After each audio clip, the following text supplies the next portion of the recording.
بسم اللہ الرحمن الرحیم۔ 3 دلائل اور فدق کی ملکیت فدق حضرت فاطمہ زہرا سلام اللہ علیہا کے تصرف و ملکیت میں تھا۔ بغیر دلیل اور گواہوں کے آپ سے چھیننا کسی صورت میں جائز نہیں تھا، جس طرح کہ رسول اللہ کا فرمان ہے، مدعی پر لازم ہے کہ وہ گواہ پیش کرے، جو مدعی کے دعوے کا انکار کرے وہ قسم اٹھائے۔ اس بیان کی روح سے فدق کی حقیقت روشن ہو جاتی ہے۔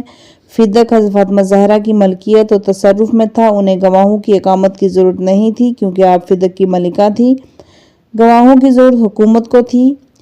ہدیہ و بخشش پیغمبر۔ دوسری حقیقت یہ ہے کہ فدق رسول اللہ کی دختر بطول کی ملکیت تھا۔ پیغمبر اکرم نے فدق اپنی بیٹی کو عطیہ کیا تھا۔ حضرت فاطمہ زہرا سلام اللہ علیہا ازراہ ہدیہ و عطیہ فدق کی مالکہ تھیں۔ ازراہ ارث۔ حضرت فاطمہ زہرا سلام اللہ علیہا اپنے والد رسول اللہ صلی اللہ علیہ وسلم کی وارثہ تھی۔ اس لحاظ سے ازراہ ارث آپ اپنے والد کی میراث کی ملکہ تھی، کیونکہ حکومت نے ان تینوں وجوہات کی مخالفت کی۔ حکومت نے گواہ طلب کیے، حکومت نے ہدیہ و عطیہ کے گواہ مانگے، حکومت نے انبیاء کی وراثت کا انکار کیا۔ یہ بات روشن ہے کہ فاطمہ زہرا سلام اللہ علیہا 3 جہتوں سے اپنے حق کا مطالبہ کر سکتی تھی۔ رسول اللہ کی دختر فاطمہ زہرا نے سب سے پہلے اپنا حق ازراہ عطیہ اور ہدیہ طلب کیا، بعد ازیں اپنا حق ازراہ ارث طلب کیا۔ جس طرح حلبی نے اپنی سیرت امر کی تصریح کی ہے کہ فاطمہ زہرا سلام اللہ علیہا اپنے والد گرامی رسول اللہ کی رحلت کے بعد اپنے سیاسی حریفوں کے پاس آئیں اور فرمایا کہ فدق میرے والد گرامی کا عطیہ اور ہدیہ ہے، انہوں نے مجھے اپنی زندگی میں عطا فرمایا تھا، لیکن انہوں نے انکار کیا اور کہا کہ وہ اپنے دعوے کے لیے گواہ لے کر آئیں۔ فاطمہ زہرا نے امام علی کو بطور گواہ پیش کیا، حکومت نے دوسرا گواہ طلب کیا، حضرت ام یمن آئی اور انہوں نے گواہی دی۔ حکومت نے آپ کو جواب دیا، آپ کا کیا خیال ہے کہ ایک مرد اور ایک عورت کی گواہی سے آپ کا حق فدق ثابت ہو جائے گا؟ ہم فدق آپ کو واپس کر دیں گے۔ علامہ طبری نے اس طرح نقل کیا ہے کہ فاطمہ زہرا حکومت کے پاس تشریف لے گئیں اور فرمایا کہ تم نے میرے باپ رسول اللہ کی میراث مجھ سے کیوں چھین لی اور تم نے فدق سے میرا وکیل بے دخل کیا ہے، حالانکہ اللہ کے رسول نے فدق اللہ کے حکم سے میری ملکیت میں دیا تھا۔ حکومت نے کہا کہ اپنے گواہ پیش کیجئے تاکہ ہمیں حقیقت کا پتہ چل جائے اور فدق آپ کو واپس کر دیا جائے۔ حضرت ام یمن تشریف لائیں اور کہا، میں آپ کے سامنے گواہی نہیں دینا چاہتی، بلکہ میں آپ کے سامنے رسول اللہ کا فرمان بطور حجت پیش کرنا چاہتی ہوں۔ میں آپ کو خدا کی قسم دیتی ہوں کہ کیا آپ کو رسول اللہ کے اس فرمان کا علم نہیں ہے؟ فاطمہ زہرا خاتون جنت ہیں۔ حکومت نے جواب دیا، ہاں ہمیں معلوم ہے کہ وہ خاتون جنت ہیں۔ حضرت ام یمن نے کہا کہ میں گواہی دیتی ہوں کہ اللہ تعالیٰ نے اپنے نبی کی طرف وحی فرمائی، پیغمبر گرامی نے اللہ کے فرمان کی تعمیل میں فدق فاطمہ زہرا کو بطور عطیہ ہدیہ دے دیا تھا۔ حضرت ام یمن کے بعد حضرت علی علیہ السلام تشریف لائے اور ام یمن کی مثل گواہی دی۔ حکومت نے ان کے لیے ایک وثیقہ لکھا اور ان کے حوالے کر دیا۔ ان دوران حضرت عمر آئے اور کہا، یہ وثیقہ کیا ہے؟ حکومت نے کہا، فاطمہ زہرا نے فدق کا دعویٰ کیا ہے، فدق ان کی ملکیت ہے، میں نے ان سے گواہ طلب کیے تو ان کے دعوے کو ثابت کرنے کے لیے ام یمن اور امام علی علیہ السلام نے ان کے حق میں گواہی دی تو میں نے انہیں یہ وثیقہ لکھ دیا۔ عمر نے فاطمہ زہرا سے وہ وثیقہ لیا اور اپنے آب دہن سے اس کی تحریر کو مٹایا اور اسے ٹکڑے ٹکڑے کر دیا۔ یہ سلوک دیکھ کر فاطمہ زہرا گریاں کناں صورت میں مسجد نبوی سے باہر آئیں۔ سیرہ حلبی میں ہے کہ عمر نے وہ وثیقہ آپ سے لے کر اسے ٹکڑے ٹکڑے کر ڈالا۔ امام جعفر صادق علیہ السلام سے مروی ہے کہ فاطمہ زہرا سلام اللہ علیہا امام علی کے فرمان کی تعمیل میں مسجد نبوی میں تشریف لائی اور حکومتی افراد سے فرمایا کہ آپ لوگوں نے میرے والد گرامی کی مجلس کو اپنے اختیار میں لے لیا ہے اور ان کی جانشینی اختیار کر لی ہے۔ اگر فدق تمہاری ملکیت ہے اور میں نے تم سے طلب کیا ہے تو اس صورت میں فدق کا میرے حوالے کرنا تم پر ضروری ہے۔ حکومت ابو بکر نے جواب دیا کہ آپ نے درست کہا ہے۔ اس وقت فدق کی واپسی کا حکم نامہ لکھ دیا گیا۔ فاطمہ زہرا نے وہ تحریر اپنے ہاتھوں میں لی اور اپنے گھر کی طرف روانہ ہوں۔ راستے میں ان کا عمر سے آمنا سامنا ہوا، اس نے اس تحریر کے بارے میں سوال کیا۔ فاطمہ زہرا نے فرمایا، حکومت نے فدق کی واپسی کا پروانہ لکھ دیا اور وہی پروانہ ہے۔ عمر نے کہا، وہ تحریر نامہ اسے دکھائیں، لیکن فاطمہ زہرا نے اسے تحریر دکھانے سے اعراض کیا۔ آپ سے وہ تحریر لے کر پارا پارا کر دی۔ دختر نبی نے اس کے سلوک کو دیکھ کر اس کے حق میں خاص دعا کی، آخرکار وہ قبول ہوئی۔ تفصیل کے لیے کتب تاریخ کا مطالعہ فرمائیں۔ امام علی علیہ السلام اور ان کے سیاسی حریف کے درمیان مکالمہ۔ ہم دوبارہ اس روایت کی طرف لوٹتے ہیں جسے علامہ طبرسی نے روایت کیا ہے۔ امام علی علیہ السلام مسجد نبوی میں تشریف لائے اور ابو بکر کے پاس پہنچے۔ وہ اس وقت مہاجرین اور انصار کے اجتماع میں تھے۔ آپ نے انہیں خطاب کیا، آپ نے فاطمہ زہرا کی وہ میراث کیوں اپنے قبضے میں لے لی ہے؟ وہ میراث انہیں اپنے والد گرامی کی طرف سے ملی تھی۔ انہیں اپنے والد ماجد رسول اللہ کی زندگی ہی میں میراث پر تصرف حاصل تھا۔ ابو بکر نے کہا فدق اسلامی غنائم میں سے ہے، فاطمہ زہرا کے پاس گواہ ہیں، فدق رسول اللہ نے انہیں دیا تھا، پیش کریں، بصورت دیگر ان میں ان کا کوئی حق نہیں ہے۔ امام علی نے فرمایا کیا آپ ہم اہل بیت علیہ السلام کے بارے میں اللہ تعالیٰ کے حکم اور معاشرتی مقررات کے خلاف اپنا حکم نافذ کریں گے؟ ابو بکر نے کہا نہیں، ایسی بات نہیں ہے۔ جناب امیر نے فرمایا اگر کسی مسلمان کے پاس کوئی چیز ہو تو میں دعویٰ کروں وہ چیز میری ہے، کیا آپ مجھ سے گواہ طلب کریں گے؟ اس نے جواب دیا جی ہاں، گواہ طلب کروں گا۔ حضرت امیر نے فرمایا اس میں حضرت فاطمہ زہرا کا کیا جرم ہے؟ جو چیز ان کی ملکیت تھی آپ نے اس پر گواہ طلب کیے، وہ رسول اللہ کی زندگی میں فدق کی ملکہ تھی اور آج تک فدق ان کی ملکیت میں رہا، اب آپ نے اس پر قبضہ کر لیا، اب آپ ان سے ان کی ملکیت پر گواہ طلب کرتے ہیں اور باقی لوگوں سے ان کی ملکیت پر گواہ طلب نہیں کرتے۔ امام کا جواب سن کر ابو بکر کچھ دیر تک خاموش رہا، پھر کہا اے علی آپ منطقی گفتگو سے ہمیں دور رکھیے، آپ کے دلائل براہین کا ہمارے پاس جواب نہیں ہے، اگر آپ کے پاس عادل گواہ ہیں تو پیش کیجیے۔ بصورت دیگر یہ فدق مسلمانوں کی ملکیت ہے، نہ اس میں آپ کا حق ہے نہ فاطمہ کا حق ہے۔ امام علی نے فرمایا کیا آپ نے اللہ کی کتاب پڑھی ہے؟ اس نے جواب دیا جی ہاں پڑھی ہے۔ امام علی علیہ السلام نے فرمایا اللہ تعالیٰ کا یہ فرمان ہے کس کی شان میں نازل ہوا؟ انما یرید اللہ لیذھب عنکم الرجس اہل البیت ویطہرکم تطہیرا، یہ آیت ہماری شان میں نازل ہوئی، یہ ہمارے غیر کی شان میں نازل ہوئی ہے؟ ابو بکر نے جواب دیا آپ لوگوں کے شان میں نازل ہوئی ہے۔ حضرت امیر نے فرمایا اگر فاطمہ زہرا کے بارے میں کچھ لوگ کسی ناپسندہ امر کی گواہی دیں تو اس وقت آپ کیا کریں گے؟ ابو بکر نے جواب دیا میں ان پر عام مسلمان عورتوں کی طرح حد جاری کروں گا۔ یہ سن کر امام علی نے فرمایا ایسا کر کے کیا آپ اللہ کی مخالفت کریں گے؟ ابو بکر نے جواب دیا وہ کیسے؟ امام نے جواب دیا اللہ تعالیٰ نے ان کی طہارت و پاکیزگی کی اپنی قرآن میں گواہی دی ہے، آپ اللہ تعالیٰ کی شہادت کو رد کریں گے، لوگوں کی شہادت کو قبول کریں گے، اس طرح جیسے کہ آپ نے فدق کے بارے میں اللہ اور اس کے رسول کے حکم کی مخالفت کرتے ہوئے کہا ہے وہ مسلمانوں کا مال ہے، حالانکہ رسول اللہ کا فرمان ہے کہ مدعا گواہ پیش کرے اور جو منکر ہے وہ قسم اٹھائے۔ اس مقام پر حاضرین حیر و سرگرداں ہو کر رہ گئے اور ایک دوسرے کی سرزنش کرنے لگے۔ اس مقام پر حاضرین حیران و سرگردان ہو کر رہ گئے اور ایک دوسرے کی سرزنش کرنے لگے اور کہنے لگے خدا کی قسم امیر مومنین امام علی علیہ السلام نے سچ فرمایا ہے۔ علامہ ہلی نے اپنے کشکول میں نقل کیا ہے کہ انہوں نے مفصل بن عمر سے اور انہوں نے امام جعفر صادق علیہ السلام سے سنا، یہ روایت فائدے سے خالی نہیں ہے، یہاں ہم اختصار کی صورت میں بیان کرتے ہیں۔ ابو بکر نے اپنی حکومت بنا لی تو اعلان کیا رسول اللہ نے اس کا قرض دینا تھا یا آپ نے کسی سے کوئی وعدہ کیا تھا میرے پاس آئے تاکہ میں رسول اللہ کا قرض اتاروں یا ان کا وعدہ پورا کروں۔ جابر بن عبداللہ انصاری اور جریر بن عبداللہ مسجد نبوی میں آئے اور ان دونوں نے دعویٰ پیش کیا کہ رسول اللہ نے ان سے مال کا وعدہ فرمایا تھا، حکومت نے ان دونوں کی ادائیگی کر کے رسول اللہ کا وعدہ پورا کر دیا۔ اس دوران فاطمہ زہرا سلام اللہ علیہا دختر پیغمبر مسجد نبوی میں تشریف لائیں اور فدق و خمس اور مال غنیمت کا مطالبہ کیا۔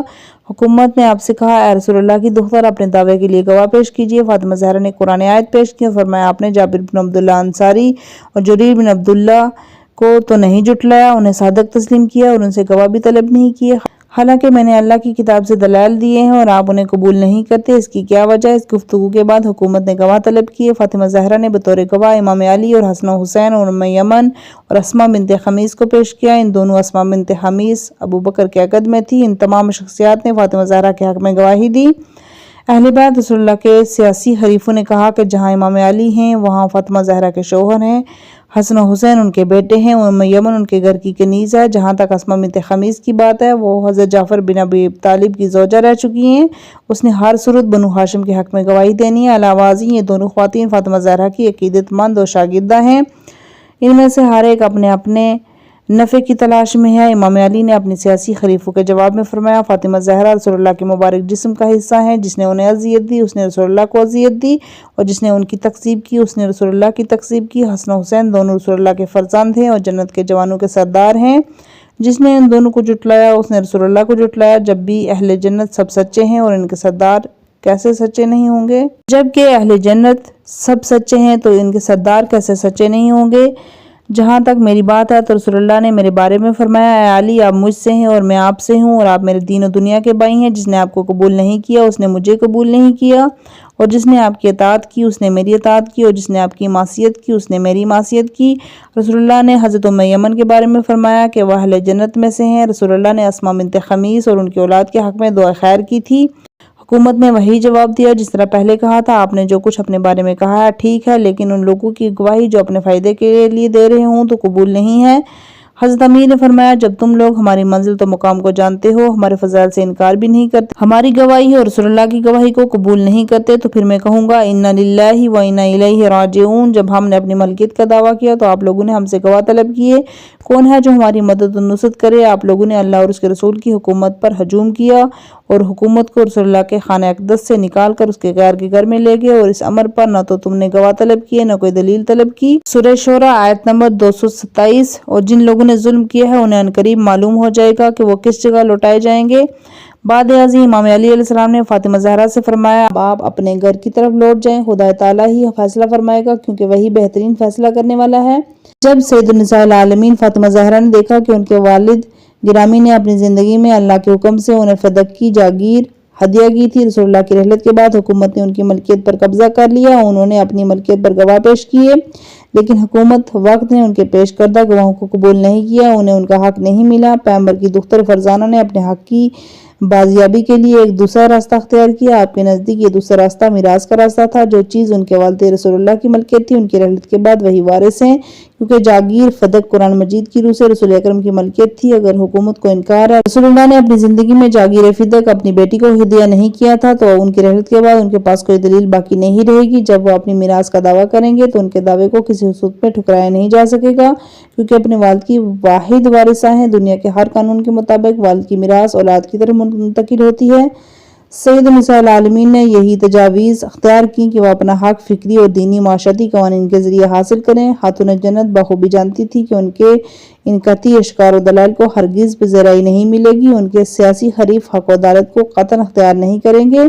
جس طرح کہ کسی شاعر نے کہا، تیز و تند شمشیر ایک لمبے عرصے تک قلم و بیان کے آثار کو مٹا کر راکھ کر دیتی ہے۔ جی ہاں، یہ بات اظہر ایمان شمس ہے۔ حکومت کے سامنے منطق و برہان کی کوئی حیثیت نہیں ہوتی، وہ اپنے مفاد کی ہی بات کرتی ہے۔ اس لیے خاتون جنت نے یہ دوسرا راستہ اختیار کیا۔ اگر ان کے دعوے کو تسلیم نہ کیا گیا تو وہ اپنے اس اقدام سے اپنی مظلومیت کو تاریخ کی عدالت میں ثابت کر سکیں گی۔ حکومت نے اپنے چہرے پر جو نقاب تھان رکھی ہے اسے اتار سکیں گی، اس لیے آپ نے فیصلہ فرمایا کہ وہ مسجد نبوی میں جا کر لوگوں کے مجمع میں ایک تاریخی خطبہ دیں اور اپنے حکیمانہ اہداف کو ثابت کریں۔ مطالبہ فدق میں چند راز۔ ممکن ہے کہ بعض لوگ یہ خیال کریں کہ سید النساء العالمین کائنات کی پارسا ترین خاتون تھیں، انہیں دنیاوی اور رزق و برق سے کوئی دلچسپی نہیں تھی، ان کا قلب مبارک اس فانی دنیا اور اس کے جلووں سے دور، بہت دور تھا۔ کیا وجوہات تھی جن کی بنا پر خاتون جنت نے اپنے حقوق کی بازیابی کے لیے تاریخی اقدام اٹھایا؟ آپ نے جاگیر فدق کے حصول کے لیے اس قدر مطابقت اور اصرار کیوں فرمایا، جبکہ آپ کا نفس ان مادی اشیاء یعنی کھیت و کھلیان اور باغ و بستان کی حدود قبود ان کی ملک و ملکیت سے آزاد تھا؟ خاتون جنت اور ان کے خاندان کی دیدگاہ میں یہ دنیا اس کی قیمت خنزیر کی ہڈی کے ٹکڑے سے اور ایک مجذوم کے منہ میں ہو حقیرتر تھی اور مچھر کے پر سے بھی پستر تھی۔ آپ کے ہاں وہ کون سا عامل تھا جس کی بنیاد پر آپ نے جاگیر فدق کا مطالبہ فرمایا؟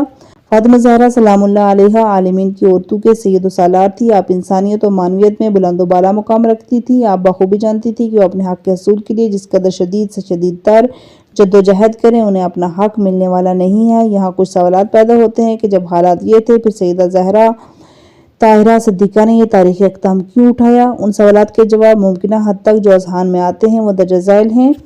پہلا جواب یہ ہے کہ حکومت نے فوراً فاطمہ زہرا سلام اللہ علیہا کی ملکیت میراث کو اپنے قبضے میں لے لیا۔ اس اقدام سے حکومت کا مقصد یہ تھا کہ اہل بیت رسول اللہ کو اقتصادی اور مالی طور پر کمزور کر دیا جائے تاکہ امام علی فقر و تحدستی سے دوچار ہو جائیں اور ان کی مرکزیت ختم ہو جائے اور جو لوگ ان سے مالی استفادہ کرتے ہیں وہ ان سے منتشر ہو جائیں۔ اس طرح ان کی مادی اور دنیاوی جاہ و منزلت باقی نہیں رہے گی، کیونکہ رسول اللہ کی زندگی میں جب کچھ لوگوں نے رسول اللہ کو اقتصادی طور پر کمزور کرنے کی کوشش کی تو اللہ تعالیٰ نے اپنے فرمان سے ان کی سازش کو بے نقاب کر دیا۔ سورہ منافقون آیت نمبر 7۔ جو لوگ اللہ کے رسول کے ارد گرد موجود ہیں تو کوئی چیز خرچ نہ کیجیے تاکہ وہ پراکندہ ہو جائیں۔ فدق کی زمینوں اور باغات کا سالانہ محصول کوئی معمولی محصول نہیں تھا۔ ابن عبد الحدید نے اپنے زمانے کی بات کرتے ہوئے لکھا ہے، فدق کے کھجور کے باغات کوفہ کے کھجور کے باغات کے برابر تھے۔ علامہ مجلسی نے بیان کیا ہے کہ جاگیر فدق کی سالانہ آمدنی 24,000 دینار تھی، ایک دوسری روایت کے مطابق 70,000 دینار سالانہ آمدنی تھی، شاید سالانہ محصول کا اختلاف سالوں کے اختلاف کی بنیاد پر ہو۔ فدق اور اس کی زمینوں کی سالانہ آمدنی ایک بہت بڑی مالی ثروت تھی جس سے چشم پوشی کسی صورت میں بھی صحیح نہیں تھی۔ حکومت کا خیال تھا کہ فاطمہ زہرا سلام اللہ علیہا جاگیر فدق والا مطالبہ تسلیم کرتے ہیں تو اس مطالبے کے تسلیم ہونے کے بعد اپنے شوہر نامدار کے لیے خلافت و حکومت کا مطالبہ کریں گی، کیونکہ جس طرح فدق اور دوسری زمینیں ان کے والد گرامی رسول اللہ کی ملکیت تھیں، اسی طرح ولایت اور حکومت بھی رسول اللہ کی ملکیت تھی، تو انہیں ان کا یہ مطالبہ بھی تسلیم کرنا پڑے گا۔ اس بارے میں ابن ابی الحدید نے لکھا ہے کہ میں نے بغداد کے مدرسے غریبہ کے استاد علی فارقی سے پوچھا کہ کیا حضرت فاطمہ زہرا اپنے مطالبے جاگیر فدق میں حق پر تھیں؟ اس نے کہا جی ہاں، وہ حق پر تھیں۔ پھر میں نے سوال کیا پھر کیا وجہ تھی کہ جب نبی اکرم کی دختر اپنے مطالبے میں حق پر تھی تو حکومت نے ان کا حق ان کے حوالے کیوں نہیں کیا؟ استاد علی فارقی صاحب دانش و بینش آدمی تھے، انہوں نے تبسم کے ساتھ کہا، نہایت ہی حکیمانہ اور ظریفانہ گفتگو کی، اگر حکومت فاطمہ زہرا کا جاگیر فدق کا مطالبہ تسلیم کر دیتی تو وہ دوسرے دن ان کے پاس آتی اور اپنے شوہر نامدار کے لیے حکومت اور خلافت کا مطالبہ کرتی۔ حکومت و خلاف ان کے شوہر کا حق ہے اور واپس کیجیے۔ پھر حکومت کے پاس کوئی عذر باقی نہیں رہتا، کیونکہ جب وہ اپنے پہلے مطالبے میں بھی حق پر تھیں پھر دوسرے مطالبے میں بھی حق پر ہوتی، انہیں کسی گواہ کی بھی ضرورت نہیں ہوتی، ہمیشہ حق طلب کیا جاتا ہے، حق بغیر مطالبے کے نہیں ملتا۔ جس انسان کا حق غصب کیا گیا ہے اس کے لیے ضروری ہے کہ وہ اپنے حق کو طلب کرے، کیونکہ وہ اس کا حق ہے۔ زہد اور ذہاوت کے ہوتے ہوئے بھی حق طلبی ضروری ہے، اس سے زہد کی نفی نہیں ہوتی۔ اپنے حق پر خاموشی جائز نہیں ہے بلکہ ظلم پروری ہے۔ اگر انسان زاہد ہو، تارک الدنیا ہو، آخرت کی طرف متوجہ ہو، پھر بھی اسے دنیاوی مال کی ضرورت ہوتی ہے، اپنے ذاتی اخراجات، اپنی شخصیت اور آبرو کی حفاظت کے لیے مال دنیا کی احتیاج ہوتی ہے، کیونکہ انسان اس دنیا سے صلہ رحمی کر سکتا ہے اور اسے اللہ کی راہ میں خرچ کر کے اپنی آخرت بنا سکتا ہے۔ کہ آپ نے رسول اللہ کی سیرت نہیں پڑھی، آپ کائنات کے زاہد ترین انسان تھے۔ جب حضرت خدیجۃ الکبریٰ کا مال آپ کے پاس آیا، آپ نے اس مال سے اسلام کو تقویت دی تھی۔ گزشتہ صفحات میں یہ بحث آپ پڑھ چکے ہیں۔ خاندان اہل بیت کی یہی غرض تھی کہ وہ اپنی میراث و ملکیت سے اسلام اور مسلمانوں کی خدمت کر کے اپنے رب کی خوشنودی حاصل کریں۔ کبھی حکمت اور دانش کا تقاضا ہوتا ہے انسان اپنے غصب شدہ حق کا مطالبہ کرے۔ جب وہ اپنے حق کو طلب کرتا ہے تو دو صورتوں میں سے ایک صورت کے ساتھ ضرور ہمکنار ہوتا ہے، یا تو وہ اپنی حق طلبی میں کامیاب ہو جاتا ہے اور اپنا ضائع شدہ حق پا لیتا ہے، یا وہ کامیاب نہیں ہو پاتا، لیکن اس صورت میں اس پر ہونے والا ظلم ظاہر ہو جاتا ہے، اس کی مظلومیت دنیا کے سامنے آ جاتی ہے، ماحول و معاشرے میں اس کی مظلومیت واضح ہو جاتی ہے۔ ایک مظلوم اپنی مظلومیت سے ہر عصر و ہر نسل کو پیغام دیتا ہے، اس پر ظلم ہوا ہے، فلاں نے اس پر ظلم کیا ہے، وہ ظالم اپنے دعوے میں صادق نہیں ہے۔ صاحبان فکر کی کوشش و کاوش ہوتی ہے لوگوں کے قلوب کو اپنی طرف متوجہ کریں، تو وہ اس امر میں مال و ثروت کو استعمال کرتے ہیں، وعدے کر کے ان کا ایفا کرتے ہیں، خوش اخلاقی اپناتے ہیں، اس طریقے سے وہ قلوب کو منفعل کرتے ہیں، لیکن تمام وسائل میں افضل ترین وسیلہ جو قلوب کو اپنی طرف کھینچتا ہے وہ اظہار مظلومیت ہے، کیونکہ قلوب مظلوم سے متاثر ہوتے ہیں، ان کے لیے محبت پیدا ہوتی ہے اور اس پر ظلم کرنے والے کے لیے نفرت پیدا ہو جاتی ہے۔ یہ طریقہ اور وسیلہ سب سے زیادہ مؤثر اور کامیاب ہے۔ اس کے علاوہ وہ اسباب و عوامل بھی ہیں جن کے ذکر کی یہاں گنجائش نہیں ہے۔ یہی وجوہات تھی کہ جن کی بنا پر فاطمہ زہرا نے اپنے حق کے لیے قیام فرمایا اور رسول اللہ کی مسجد کا رخ کیا۔ خاتون جنت پیکر دانش و بینش، جب حکومت نے دیکھا کہ پردے کے پیچھے رسول اللہ کی دختر فرزانہ اپنے خاندان کی خواتین کے ہمراہ تشریف فرمائے ہیں، حکومت کو معلوم تھا وہ کائنات کے فصیح و ترین انسان کی دختر ہیں، خود ان کی اپنی ذات اس جہان کی تمام خواتین سے فصیح تر ہے۔ اب حکمرانوں کے لیے ان کا پرفصاحت احتجاج سنانا ناگزیر ہو گیا تھا۔ دختر پیغمبر کا خطاب لحاظ سے منظم و دقیق و عمیق تھا، ہر قسم کے تزلزل و اضطراب سے پاک تھا، اس میں نہ کوئی مغالطہ تھا نہ ہی بزلہ گوئی، نہ آپ نے اپنے خطاب میں تند و تیز تشریح سے کام لیا، آپ نے اپنی عزت و عظمت اور مقام و منزلت، اپنی عرفہ اور اعلیٰ شخصیت کو سامنے رکھ کر خطاب فرمایا۔ مبادہ کل ان کی شخصیت پر کسی قسم کا حرف نہ آئے۔ سیدہ طاہرہ صدیقہ کبریٰ کا خطبہ ایسا معجزہ ہے جو کائنات پر باری اور جس نے قیامت کے سورج کے طلوع ہونے تک باقی رہنا ہے۔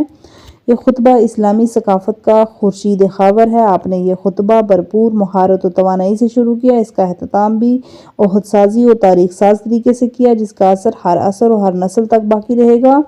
آپ کا یہ جاویدانہ خطاب فصاحت و بلاغت اور حلاوت بیان، دل نشین، منطق استدلالی، قوت متانت، دلیل اور ترتیب اور تنظیم و صحن کا حسین مرقع ہے۔ آپ نے اپنے خطاب میں انواع اور اقسام کے استعاروں اور کنایوں کا استعمال بھرپور ہنرمندی سے فرمایا۔ آپ کا خطبہ جہاں مختلف بحثوں کا حسین و امتزاج ہے، وہاں آپ نے اپنے اہداف کو بھی مرکوز رکھا۔ قلم میں وہ طاقت ہی نہیں ہے جو اس ملکوتی خطاب کی منظر نگاری کر سکے۔ حضرت سیدہ زہرا طاہرہ روشن دلائل و قاطع براہین اور استدلال سے مسئلے تھی۔ صحابہ اکرام مسجد نبوی میں جمع تھے، سبھی آپ کی ملکوتی گفتگو سننے کے لیے بے چین و بے قرار تھے۔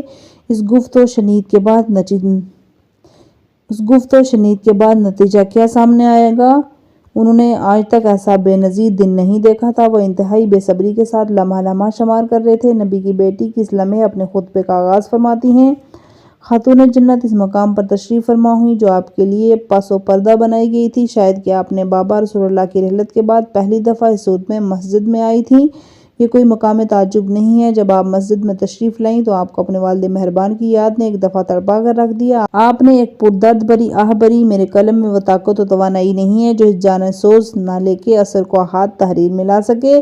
اس نے حاضرین کے قلوب کو کس قدر متاثر کیا! جی ہاں، صرف ایک نالہ و فریاد جو کلام سے خالی تھا، اس نے کس قدر لوگوں کے عواطف اور احساسات کو برآسختہ کیا! حاضرین کی آنکھوں میں بے اختیار آنسو آ گئے اور ان کی آنکھوں سے سیلاب اشک رواں دواں ہو گئے۔ میں نہیں جانتا کہ اس جان سوز نالہ کا مفہوم کیا تھا۔ خاتون جنت کی ایک آہ سے اشکوں کی موج کیوں جاری ہوئی اور لوگوں کو کس طرح گریہ پر مجبور کر دیا گیا؟ کیا یہ حقیقت ہے کہ ایک نالہ جاں سوز آنکھوں کو گریہ کناں کر سکتا ہے اور آنکھوں کو ساون کے بادل کی طرح برسا سکتا ہے اور قلوب کو حیران اور سرگرداں کر کے ان میں نہ بجھنے والی آگ لگا سکتا ہے؟ یہ ایک راز ہے، یہ ایک معمہ ہے۔ مؤلف کا ذہن اتنی توانائی نہیں رکھتا کہ راز کو منکشف کرے۔ شاید کہ کچھ اور لوگ آئیں اور اس راز سے پردہ اٹھائیں۔